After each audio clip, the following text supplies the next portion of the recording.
Shalom, puji Tuhan, Bapak Ibu Saudara yang diberkati oleh Tuhan Yesus Kristus. Apa kabar saudara? Saya percaya dan berharap di dalam doa bahwa saudara semua dalam keadaan baik. Amin. Sepanjang hari ini menikmati berkat penyertaan Tuhan dan kita dapat menikmati juga firman Allah yang akan kita dengarkan lewat renungan pada malam hari ini. Mari kita bersama di dalam doa. Tuhan Yesus yang baik, kami mengucap syukur untuk penyertaan-Mu yang sempurna bagi kami. Melewati banyak hal di hidup ini Tuhan, Engkau tetap memberi kepada kami kekuatan, kesanggupan, dan kemenangan.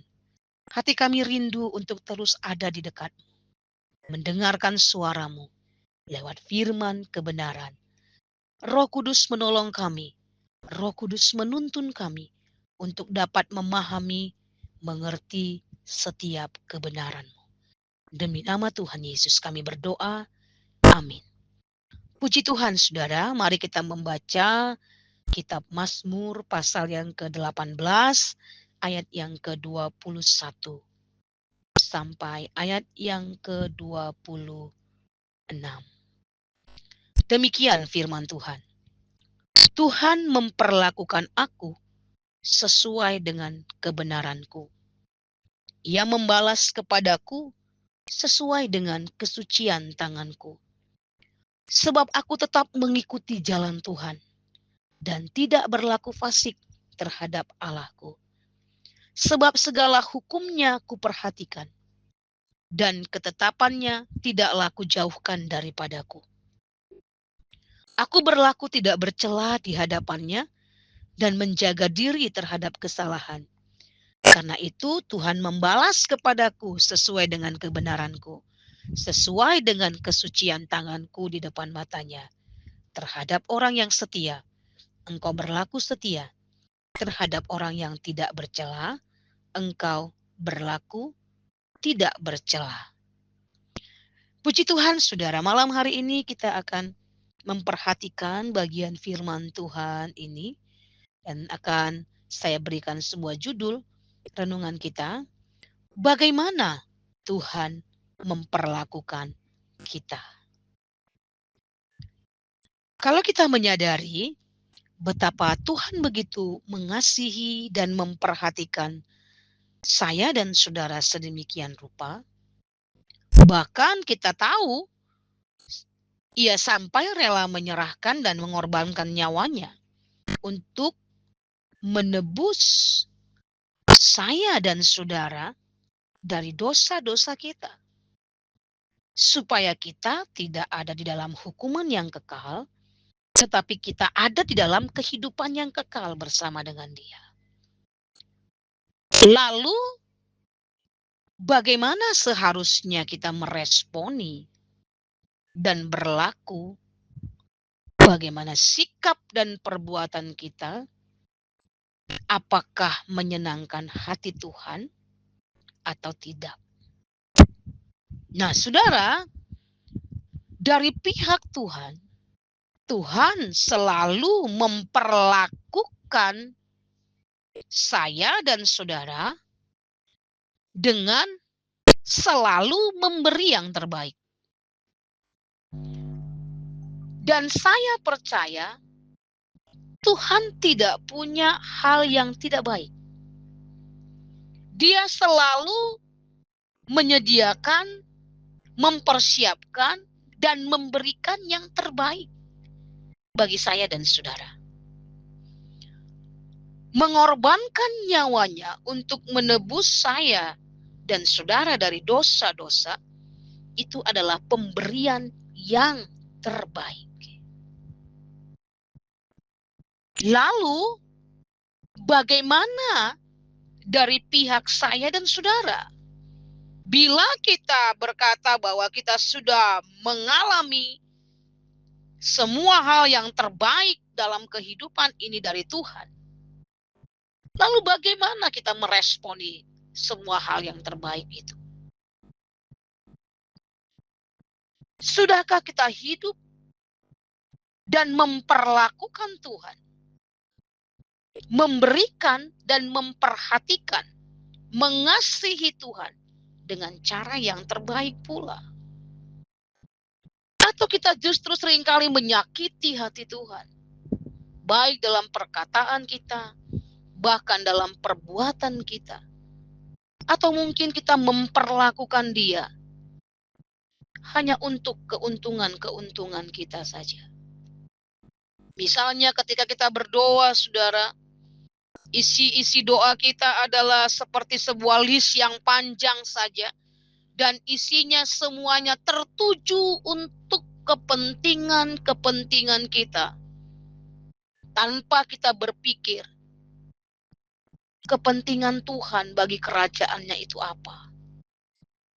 Tanpa kita pernah bertanya, apa yang harus saya lakukan untuk kerajaan-Mu, Tuhan? Atau mungkin tanpa kita memperhatikan bagaimana kita hidup sebagai anak-anak kerajaan Allah.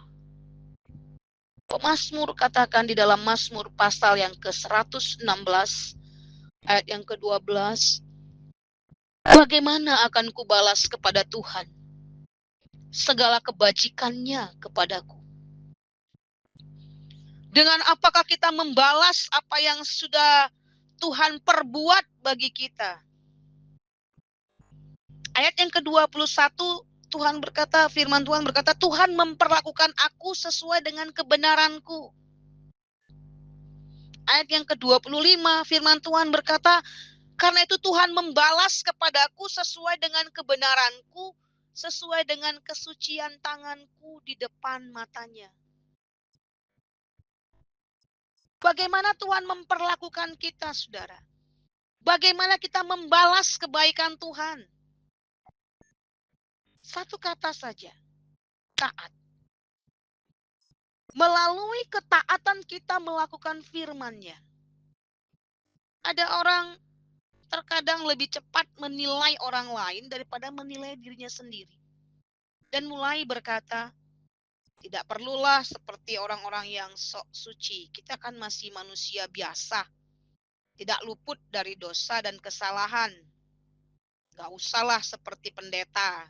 Saya mau bilang pada saudara bahwa pendeta bukan ukuran kita, saudara.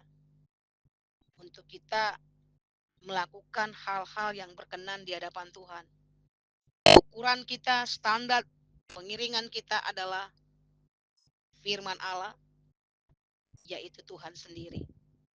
Atau ada orang berpikir bahwa ya mumpung masih hidup, mari kita hidup menyenangkan apa yang menyenangkan bagi daging ini.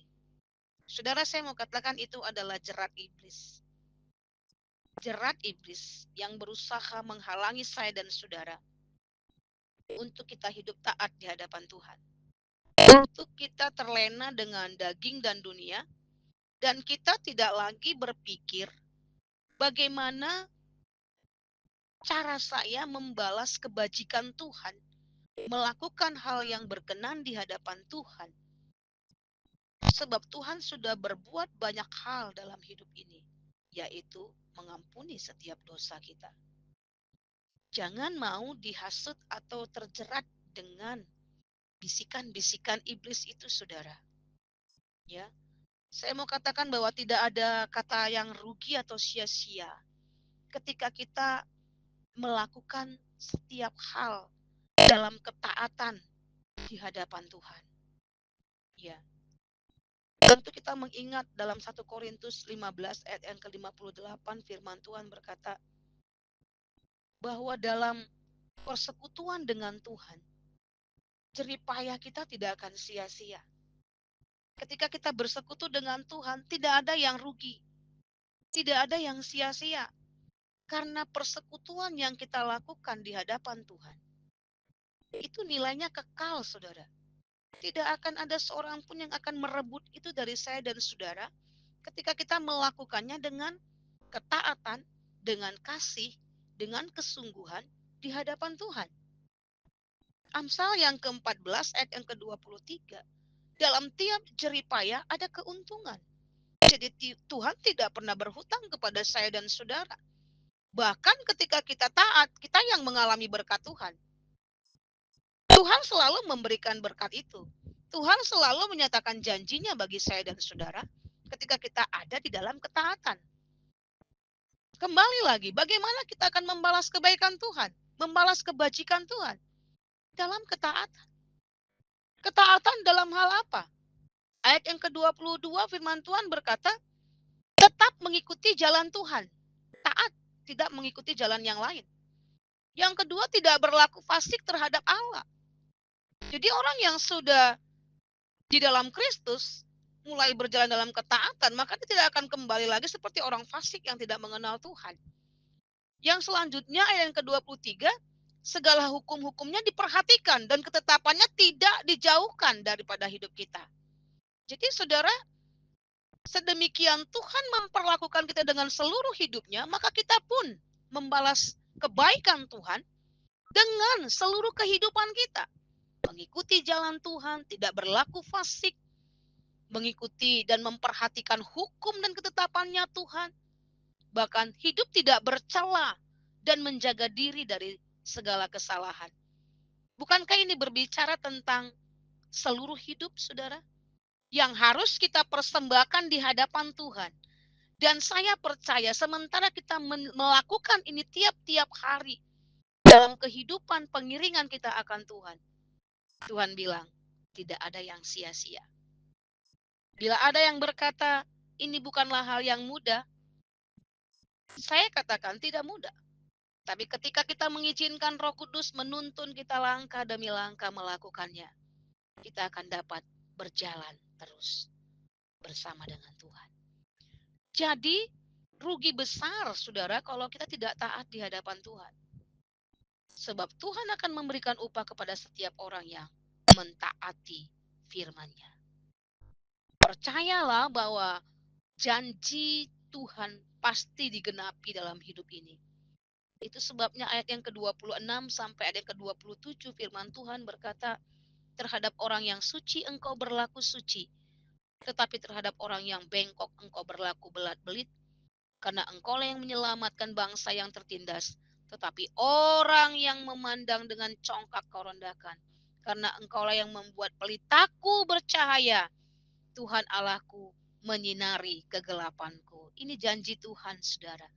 Semakin kita hidup menurut kehendak Tuhan, semakin Dialah yang akan menjaga dan melindungi kita dari segala yang jahat. Dan bukan hanya itu, Tuhan mencurahkan berkat-Nya bagi saudara. Berkat kekuatan, kesembuhan, kemampuan, kesanggupan untuk terus berjalan mengiring Yesus. Bahkan berkat dalam kehidupan ini secara jasmani.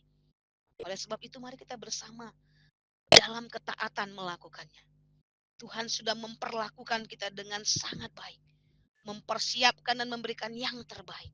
Tetaplah arahkan pandangan kita kepada Dia. Sebab mata Tuhan tertuju kepada orang-orang benar dan telinganya kepada mereka yang berteriak meminta tolong. Puji Tuhan. Esok hari adalah hari di mana kita akan kembali bersama beribadah, saudara. Malam hari ini mari kita persiapkan seluruh kehidupan kita di hadapan Tuhan. Supaya esok hari kita siap mempersembahkan seluruh hidup kita dalam ketaatan, kesetiaan, dan kasih kita kepadanya lewat ibadah yang akan kita lakukan bersama. Dan percayalah, tidak ada yang sia-sia dalam ibadah. Malah Tuhan berkata, dalam ibadah yang kita lakukan, dengan hati yang mengasihi Tuhan, dengan kesungguhan dan ketaatan, Tuhan memberikan janji. Baik hari ini, esok, dan selama-lamanya, hidup kita ada di dalam janji dan penyertaan Tuhan. Tuhan Yesus memberkati kita semua. Mari kita berdoa. Bapa di dalam surga, kami mengucap syukur untuk kebaikan-Mu. Terima kasih untuk semua hal yang sudah Engkau lakukan bagi kami. Bahkan Engkau melakukan hal yang tidak dapat dilakukan oleh siapapun. Engkau memberikan seluruh hidup-Mu bagi kami. Dengan apa kami membalas kebaikan-Mu, Tuhan? Dengan kami mempersembahkan juga dan memberikan seluruh hidup kami dalam ketaatan kami di hadapan-Mu. melakukan ketetapan Tuhan, berjalan di jalan Tuhan, bahkan tidak melakukan hidup yang bercela dan menjaga diri kami dari hal yang salah. Roh Kudus kiranya menolong kami melakukan dan menghidupi firman Allah. Kami tahu kami tidak mampu dengan kekuatan kami, tapi kami punya Tuhan yang besar yang memampukan kami melakukannya. Demi nama Yesus, kami terima firman-Mu dan bersyukur. Haleluya. Amin. Tuhan Yesus Kristus memberkati kita semuanya. Haleluya.